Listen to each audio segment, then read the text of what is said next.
Bonjour, j'ai une très bonne nouvelle. L'OFDT, le très sérieux Observatoire français des drogues et des tendances addictives, a publié en mars 2023 son enquête Escapade, qui est une étude, que dis-je, qui est l'étude de référence sur les jeunes et leur comportement addictif. Une enquête qui est réalisée de façon récurrente sur un très grand échantillon et qui permet, de ce fait, de discerner des tendances souvent très intéressantes. Et qu'est-ce que l'on apprend dans cette dernière étude? C'est la bonne nouvelle. Il n'y a jamais eu aussi peu de fumeurs chez les jeunes de 17 ans. Jamais. En 2022, il y avait 16% de fumeurs quotidiens parmi les jeunes de 17 ans. C'est toujours trop, mais ils étaient 41% en 2000. C'est donc une baisse de 25 points en 20 ans. On est passé de 41% à 16%. C'est énorme. Pareil avec les expérimentateurs. 47% des jeunes de 17 ans avaient essayé le tabac au moins une fois en 2022. 47%. Mais ils étaient 78% à l'avoir fait en 2000. Moins 31 points.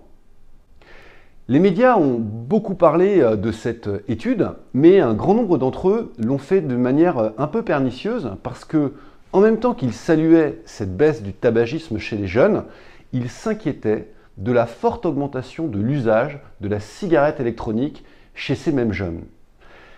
Parce que si les fumeurs quotidiens âgés de 17 ans ont été pratiquement divisés par 3 en 20 ans, l'usage quotidien de la cigarette électronique est passé chez eux de 2% en 2014 à 6% en 2022. Ça a triplé. Et le risque que pointent les journalistes, risque très largement, mais aussi très malhonnêtement alimenté par les associations anti-tabac, c'est celui de l'effet passerelle. Alors c'est quoi cet effet passerelle?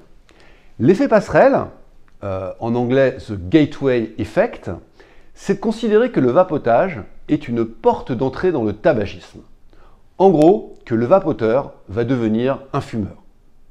Et donc, que tous les jeunes qui commencent à vapoter sont de futurs fumeurs et clients de l'industrie du tabac. Sauf que c'est totalement faux. De multiples études, en France, en Grande-Bretagne, aux États-Unis, dans plein d'autres pays, ont prouvé qu'il n'y avait aucun lien. Parce qu'en fait, c'est exactement le contraire qui se produit. Et on en a une nouvelle preuve avec cette enquête Escapade de l'OFDT. La cigarette électronique détourne les jeunes, et les adultes aussi, du tabac. Elle les en éloigne, elle les protège. C'est donc pas à un effet passerelle que l'on assiste, mais au contraire, on assiste à un effet ombrelle, un effet protecteur. Et c'est finalement assez logique. La clope, elle est devenue ringarde. Elle pue, elle coûte cher et elle tue. Alors, bien évidemment, toutes les campagnes de santé publique qui ont été utiles pour faire de la prévention contre le tabagisme et pour dénormaliser l'usage du tabac. Mais le truc le plus efficace pour lutter contre le tabagisme, c'est la cigarette électronique. Alors que les choses soient claires, les jeunes ne doivent ni fumer ni vapoter. L'interdiction de vente de cigarettes électroniques aux jeunes doit être beaucoup plus strictement respectée. Le vapotage est fait et a été conçu pour permettre aux fumeurs adultes de se sevrer du tabac. Mais il ne faut pas être naïf. Les jeunes, ils se débrouilleront toujours pour se procurer des clopes ou des cigarettes électroniques. C'est comme ça. Ils veulent expérimenter, transgresser, se démarquer. On ne pourra jamais l'éviter. Une de mes filles a commencé à fumer à 15 ans. Alors évidemment, j'étais pas content du tout, voilà. Ce que j'ai fait, c'est que je lui ai acheté une cigarette électronique pour qu'elle ne fume plus. Parce que je préfère que les jeunes réalisent leur parcours initiatique, leur crise d'adolescence, avec une cigarette électronique qui n'a jamais tué personne et qui émet 95% de produits toxiques en moins, qu'avec une vraie clope, avec des cigarettes de tabac dont on sait qu'elles tuent 75 000 personnes par an, rien qu'en France. Alors certains invoquent le principe de précaution. Tant que nous n'avons pas l'absolue certitude que la cigarette électronique est 100% safe, on refuse de lui permettre de se développer et d'en faire un outil de sevrage promu par les autorités de santé. Mais quelle erreur! Et quel dévoiement du principe de précaution! Parce qu'au contraire, c'est au nom du principe de précaution qu'il faut favoriser la cigarette électronique, avec un argument très simple et terriblement efficace.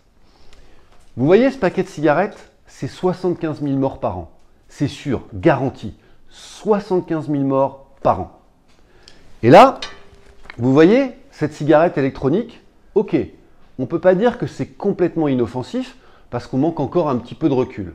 Mais on peut dire que c'est 95% de produits toxiques et cancérigènes en moins que la cigarette classique et que potentiellement, c'est 75 000 vies sauvées chaque année. Elle est là l'alternative. 75 000 morts d'un côté et potentiellement 75 000 vies sauvées de l'autre. Alors au nom du principe de précaution, votre responsabilité, madame ou monsieur le ministre, le député ou le directeur de la santé, c'est d'aider les gens à passer de ça à ça.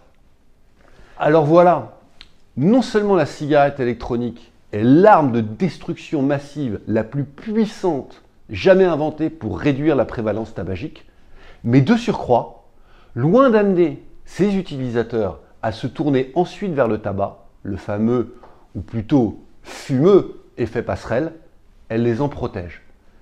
Ce n'est pas un effet passerelle, c'est un effet ombrelle, le parapluie qui vous protège. Alors vive la cigarette électronique et vive le vapotage. Allez, à plus, ciao.